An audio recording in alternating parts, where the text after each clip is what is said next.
Ngibingelele kuwe mlaleli, ngiyathemba ukuthi-ke uyaphila-ke.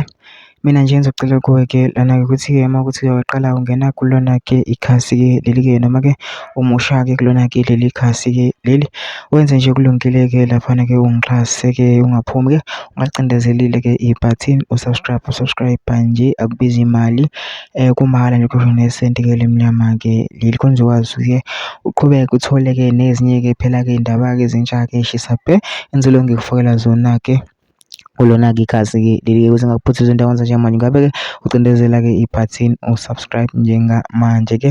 Udaba ngilethele lona-ke namhlanje, ngilethele-ke udaba-ke olushubile-ke laphana-ke olushaqisa-ke laphana-ke kudutshulwa kwabulawa usomabhizinisi odumile eWitbank eMpumalanga izolo.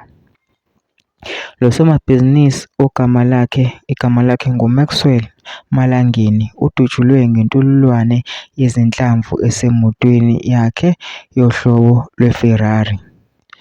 Lo somabhizinisi kuthiwa ubengumphathi wenkampani yamaloli ebizwa ngokuthi i-2D Destiny Logistics. Ayikaziwa imbangela yokubulawa kwakhe.